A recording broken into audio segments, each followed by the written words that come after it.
What's for dinner?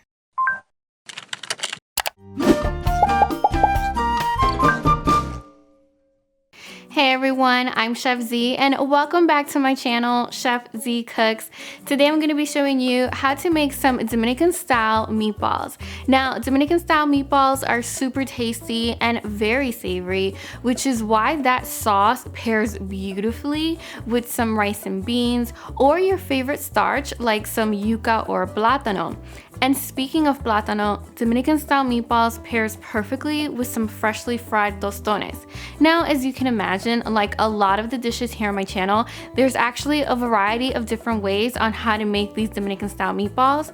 And today I'm going to be showing you how my grandmother and my aunt makes it, which is truly out of this world.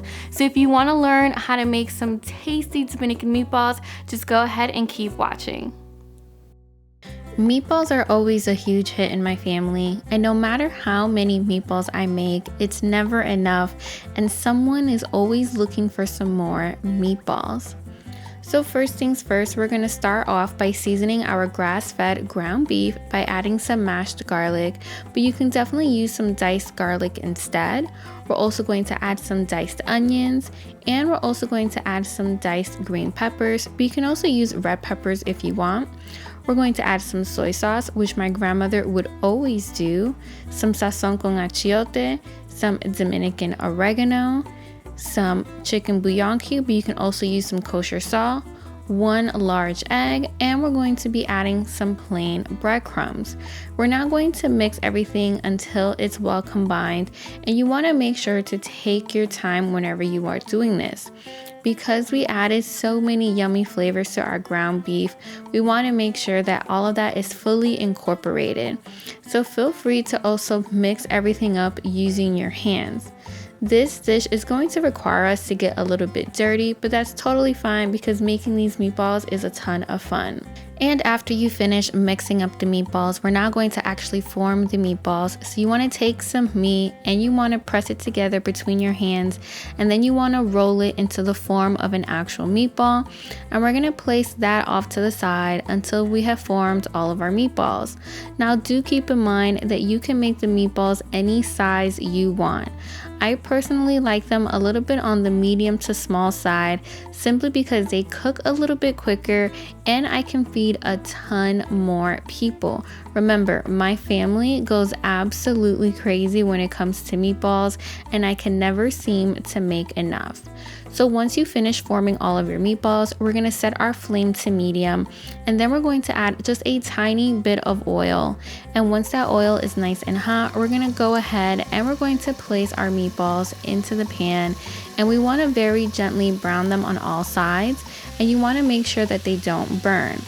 Keep in mind that the meatballs will release their own oil and their own juices, which is why you want to cook this on a medium to medium low flame, and you definitely want to keep an eye on it because they actually brown rather quickly. So once they've browned on all sides, we're going to go ahead and we're going to take them out. Now do note that the meatballs are raw, so definitely resist the temptation at tasting them right now because they're not all the way cooked. And once you've taken out all the meatballs, we're now going to start preparing the sauce. So we're going to add our onions and peppers, our garlic, some more chicken bouillon cube, some Dominican oregano, some sazón con achiote, some red wine vinegar, which is truly going to bring everything together, and we're going to mix it all up. Afterwards, we're going to be adding some tomato paste, and you want to make sure to very gently just work that into the onions and peppers as much as you can. You're going to notice that the sauce is actually made up with a lot of the same ingredients that we use to season our meatballs. Afterwards, we're going to add some water and we're going to continue working that into the sauce. And feel free to add just a little bit more water if your sauce is a little bit too thick. Remember, the sauce is one of the stars of the show when it comes to these Dominican style meatballs. Afterwards, we're going to go ahead and we're going to add some olives and very gently mix that into the sauce as well. And once the sauce has begun to bubble and simmer, we're going to go ahead and we're going to add our meatballs right back into the sauce. And then we're going to very gently just flip them over because we want to make sure that all of the meatballs are coated in this yummy sauce. And once you flipped all of your meatballs, we're gonna go ahead and we're actually going to close the lid because the meatballs are going to simmer for about 20 to 30 minutes. And while they're stewing, they're going to release so much more yummy flavor into that sauce, and those meatballs are truly going to be out of this world. So there you guys have it. That's my recipe for some Dominican style meatballs. If you have any questions, comment down below. And until next week, I'm Chef Z y buen provecho. Thank you guys so much for watching today's video. Don't forget to join the Chef Z family and click that bell so that you're notified each and every single time I post an all new video. And if you need some inspiration on what to cook next, go ahead and click right here.